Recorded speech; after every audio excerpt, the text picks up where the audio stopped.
Good afternoon, and thank you, everyone, for joining. The Dichotomy of Leadership is actually a sequel to Extreme Ownership. Um, it, it provides insight into that balancing, that delicate balancing act that is required once you have opposing forces that a leader has to manage in executing or getting the things they want to do done. And what this book does is that it specifically corrects some of the misinterpretations that were in the Extreme Ownership, the earlier book they'd written. And the way the book is structured is based on real-life military experiences, adventures that happened back in Iraq, that the two gentlemen were involved in, Wilkin and Babin. And once they left that, they have actually gone on to set up their own company, which they've used to help quite a few companies manage this challenge of dichotomy. And I'm going to explain a bit of it. Let me spend some time just explaining or keep painting a background of the two gentlemen. These are men that are, you can call them men of war. They had multiple years fighting in several combats. Notably, the one that this book is based on, the battle in Iraq. They've been awarded several medals. Like I said, they came back, became instructors, Navy SEAL instructors, and formed their own company, and then took a lot of that expertise, a lot of that learning in leadership on combat field to apply to business environment. And that featured significantly both in Extreme Ownership and in this book that we're talking about, Dichotomy of Leadership. Let me talk about how the book is laid out. Like I said, I have only 15 minutes, so I'm going to make this crisp so that we can have a lot more time to talk about it and hopefully hear people share their experiences. The way the book is laid out in 3 parts. Each part is 4 chapters, and each chapter discusses a particular dichotomy. And then to analyze that dichotomy, it's presented in form of a war story. Now, once they finish the war story itself, they then look at that story and explain the principles, the leadership principles that applied in that particular story they told to illustrate that dichotomy. And then they then talk about how they applied that lesson in a world experience, in a real life experiment with 1 or 2 of their clients. Of course, they were careful not to mention their clients. But I think at this point, it's important for me to just step back and explain what a dichotomy is, because it's quite a mouthful. And I'm sure some of us are wondering what exactly is a dichotomy. A dichotomy is when you have 2 things that can be in the same bucket, but they are distinctly opposite. A dichotomy is when you have 2 things that can be put in the same bucket, but they are distinctly opposite. So a dichotomy is actually contrasting things, opposites, equal, yet in a contradictory manner. So for example, good and evil. Some would even say male and female, or you can say real and imaginary, or heaven and hell. Things that you can broadly put in the same bucket, but they are actually opposite ends. That's what's called a dichotomy. I'm sure some sharp person will ask me, are they false dichotomies? But we can debate that. I can explain what that is if the question does come up. But essentially, that's what a dichotomy is, where you are caught in a situation where you can do one or do the other. Then you have a dichotomy and you have to resolve it. As a leader, many of you may have heard me, some of you who have heard me make presentations, you've heard me give you the challenge of 50 books a year. Now, many people sometimes don't understand. When I say 50 books a year, it's not for you to just breeze through 50 books. It's how you are able to bring the principles in the books you read. So it's not about how many books. It's how you're able to bring the principles you read in the books to apply to grow your life. That's the value in reading, in exposing yourself to such a large body of knowledge. So it's not just going through the books. The beauty about this book is that it is very, very practical. There are practical things in the book that you can apply both at home and at work. And it's actually a very easy book to read. Now, for those who may have a very short attention span or who may be in a hurry to go into something else, for your benefit, let me summarize the book before I then go into any level of detail. The first thing in this book, and probably the key takeaway for me, is that if you want to be a leader, the greatest attribute you need is humility. Humility is the key lesson in this book. And there are many examples in it that talks about how you can fail, even if you have all the skills in the world, simply if you lack that attribute called humility. Humility absent in a leader is absolutely guaranteed to result in failure for the leader and failure for the team. That's the first point that comes out graphically in this book. And in the combat field, the example they gave, humility is the primary way a very talented officer can actually be dismissed from the naval sea. And the second point, and I love this point a lot, is that if you really want to be a great leader, then you have to be a great follower. So being a great leader, you must be ready to follow even your junior staff, especially when they are the subject matter experts. That's one of the greatest hallmark of a great leader. And then, like I said, and I'll repeat it, when you're a leader and you're in a position of leadership, once a decision has been taken, you must lead with, there's no such thing as I wasn't part of it. You must follow your boss, follow your leader with absolute integrity, regardless of whether you are part of the decision or you agree with the decision or not. That's part of belonging in that leadership team. It's a crucial lesson. The other thing, and I'll talk about it when we start to unpack this, the other thing is that as a great leader, you must care about every single member of your team, but you must take full responsibility for the success of the assignment. That means, what that is saying is that the objective of the team is greater than any single individual in the team, including yourself. The objective of the team, that means the goal of the team, is of greater responsibility for you than any single member of the team or even yourself. That was a great lesson that came out going through this book. And then obviously the final one, which is really this was the focus of the book, what the book tried repeatedly, and the two authors tried repeatedly to emphasize, probably in correction of extreme leadership, the book that came before, is that there's no such thing as extremes in leadership. Leadership is always about multiple dichotomies. They've talked about 12 dichotomies here, but actually there are far more that you face in your life as a leader. But leadership is always about dichotomies. Your job, your life as a leader, whether at home or in your place of assignment, is a continuous balancing act. You must be reading the team continuously and continually shifting the dial back and front to achieve that balance. And that balance will shift on a daily basis sometimes, it will shift on a weekly basis sometimes, and in a month it will shift multiple times. So you are constantly as a leader in that balancing act and learning to walk the fine line between the extremes. So that's the summary. So for those who need to go anywhere, that is the essence of the book. Now, let's deep dive a bit.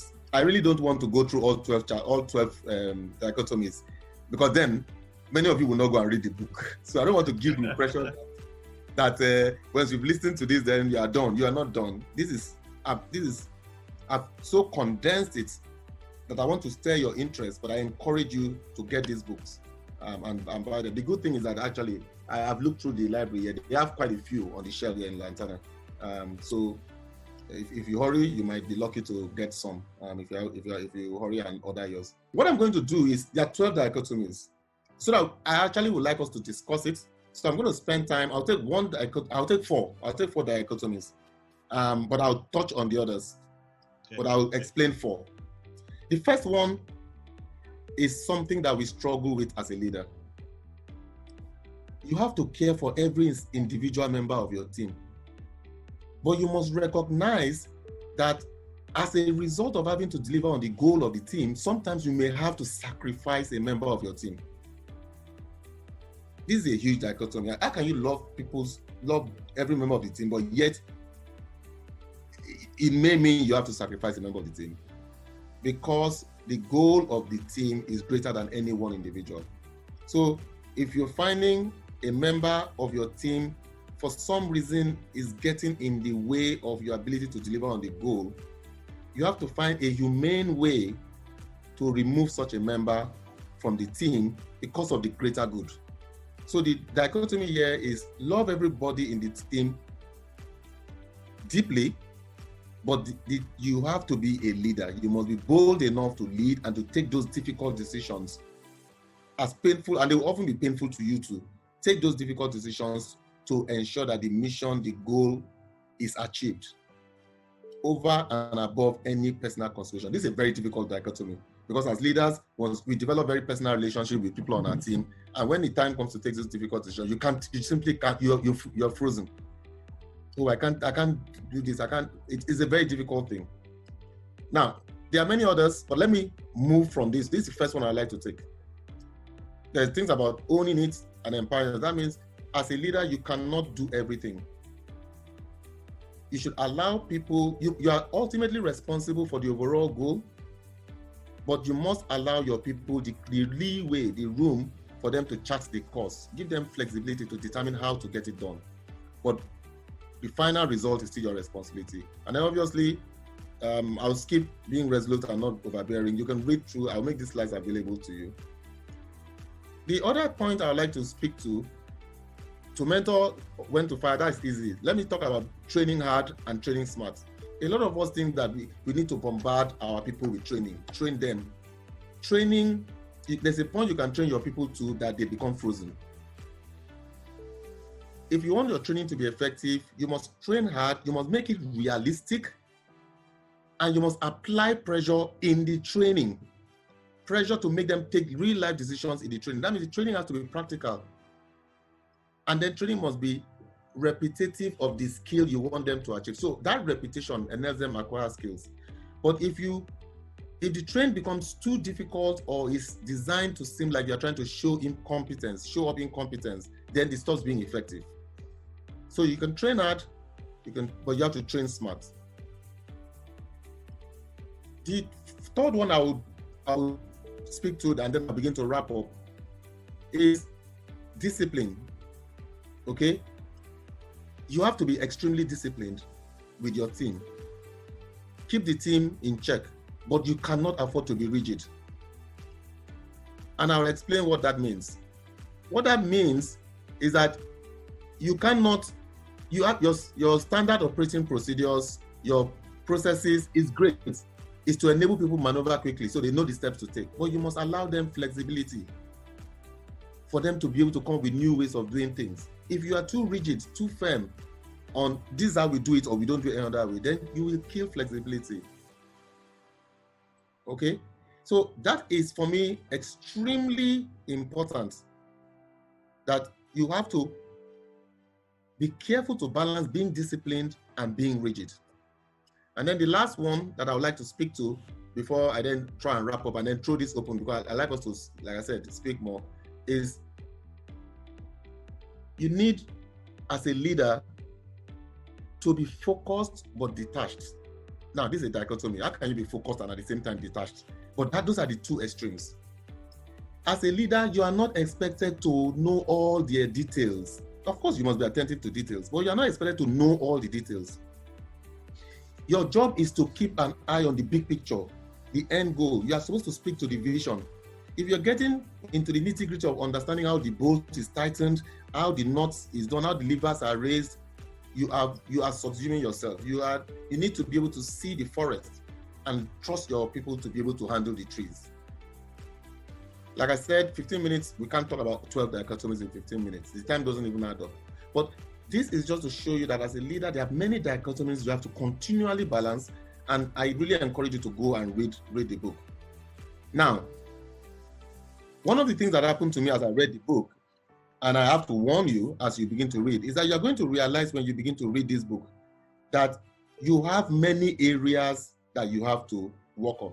You're going to find that you have many areas of improvement as you begin to read the book. I ask you to be very careful. When you are trying to rebalance, to correct, to practice what the book is saying, there is a very high possibility that you would overcorrect. Okay? This happens all the time. Funny enough, it's actually illustrated in the book. I noticed it myself. Okay? Be careful. Do not overcorrect. The best way to apply the book is do it in measures. Do your adjustments in measures, in small iterative measures, until you achieve a balance. Or else, almost likely, if you just say, oh, I'm not doing very well in this, I'm going to correct, you are going to overcorrect. And remember, dichotomy is about balance. So I need to warn you about that. So don't finish reading the book and run quickly to the office and say, okay, tomorrow I'm changing all this. No. Take it in measured steps. It's a long marathon. As I wrap up, what exactly are the things that hit me personally in reading this book? The first thing is that it became crystal clear that leadership is actually love. You have to truly love the people you lead to be able to give them the tough messages, to be able to ensure that you can put yourself on the line for them. Leadership is about love. And when you do love somebody, you know that you don't have to say it, the people know it. And then the other thing is great leadership, like everything else in life, is about balance. And you have to achieve it by continuously iterating that balance. This was very great wisdom that I noticed. It was very great wisdom in the style they wrote the book. Anytime you find sweeping generalizations in leadership, it is almost certainly wrong. The fact that one person did it this way doesn't mean that is the only way of doing it. The other thing here, and please, I want you to note this point, because for me, this was a huge point. Don't sweat the small stuff. It is not everything you need to chastise people about. There's something called leadership capital. Please note that, leadership capital. Leadership capital is, you can call it the currency you have to lead people. It's like money. Your leadership capital is the currency you have that enables you lead people. It's the power you have to lead people. Every leader has a leadership capital. You have to be careful about how you spend your leadership capital. If you spend your leadership capital shouting on people, don't use the phone, wear your ID card. You are sweating the small stuff. And every time you do that, you spend leadership capital. When the big stuff come, you have nothing to spend anymore. When you want to drive them towards the bigger goal, immediately they walk onto the room, everybody turns off, because this is the man that is always shouting on us to wear ID card, to turn off our phone, to do this. When you want to now talk about the big vision, you've lost all your leadership capital on irrelevant things. So as a leader, you must remember that you have leadership capital, and don't expend it foolishly. Don't sweat the small stuff. Fourth thing that hit me is that when it comes to standard as a leader, it is not what you preach, it is what you tolerate. It is not what you preach, it is what you tolerate. That is what standards are as a leader. You can say everything, but if you are tolerating mediocrity, you're tolerating sloppiness, it doesn't matter if you are screaming from now to tomorrow, that is going to be the standard. So it is not about what you say, what you preach, it is about what you tolerate. The last point, and I'm going to be very careful about this point, that although this book tells a lot of war stories, as I read it, it hit me at the end that no matter how you cut and dice it, no matter how you glamorize it, there's nothing glamorous about war. The fact that it didn't happen on your backyard doesn't make it glamorous. The fact that you were brave and you went into the rebel section, you were able to knock them out, and there's nothing glamorous about war. Real people die, real blood is shed, real families are torn apart. We should learn from the tactics and all of that thing that happened in the war, but please do not glorify it. There were some part of the book that seems to be glorifying the war beyond the effort to deliver the lesson. Remember, when you're doing a book review, you must do pro and this was, for me, the big con in the book.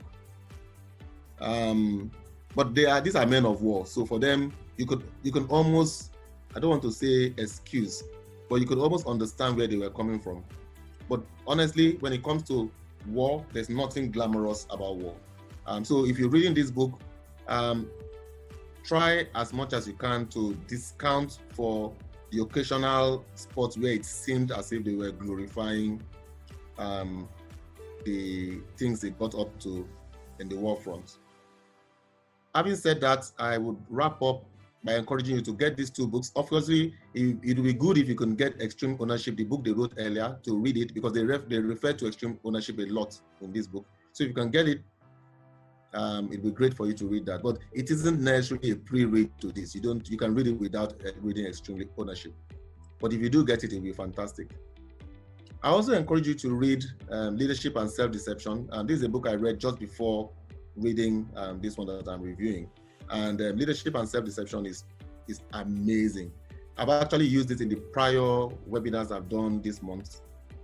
Is it this month or last month? And it's amazing. It's an amazing book. So I encourage you to fish it out and read it. I think Lantana also has some on the shelf. Finally, I end all my presentation this year like I've always end all the other ones. It's been a very interesting year. I deliberately choose my words with the word interesting.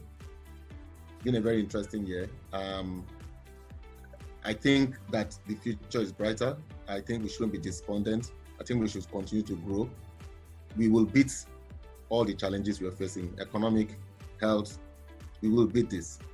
So I implore you to live the rest of your 2020 deliberately in all realms of your life. Your relationship with your family, with friends, with community. If you haven't been doing it before, make a resolution to live the rest of your 2020 deliberately with intent to find joy in the wonderful gifts you already have around you that you may have been taken for granted. And the joy of settling with a good book is one you shouldn't miss for too long.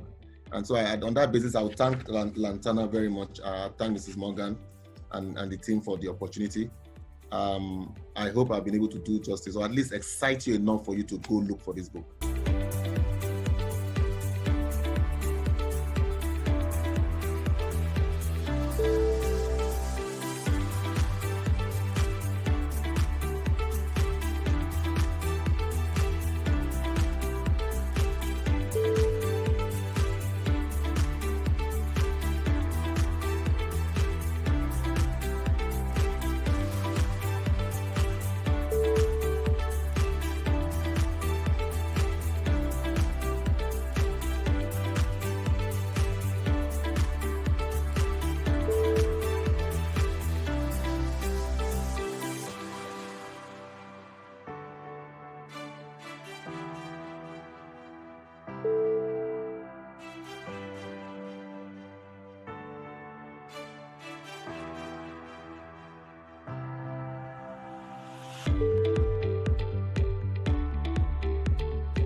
Are you a book lover or enthusiast? Do you need genuine and unique lifestyle products? Or are you looking for a place where you can find contemporary and a wide range of unique gifts for children and adults? Laterna is your go-to place for genuine and contemporary books and lifestyle products for wholesale and retail customers. We stock business books on management, leadership, financial success, entrepreneurship, personal development, and so much more. We carry children's fiction, non-fiction, educational books, CDs, and DVDs. We also stock Christian books on various themes, such as family life and parenting, church life and growth, spirit-filled living, love, sex, and marriage, to mention but a few. Laterna carries life and style books such as baby and child care, beauty and style, conception and pregnancy, crafts, and hobbies. We also carry adult, children, and teenagers' Bibles, educational toys, framed art, gifts, greeting cards, home and office fragrances, music CDs and DVDs, stationery, teachings, and lots more. Our stores are located at 12B and 13 Okoawo Street, Victoria Island, Lagos. You can also shop online at www.laternabooks.com. Laterna, your lifestyle hub for book lovers. For inquiries, call 0803 301 4462, 0906 0002046 or 7. Chat with us via WhatsApp on 0803 301 4462. You may also reach us on social media via Twitter, Instagram, and Facebook at Latana Books and Latana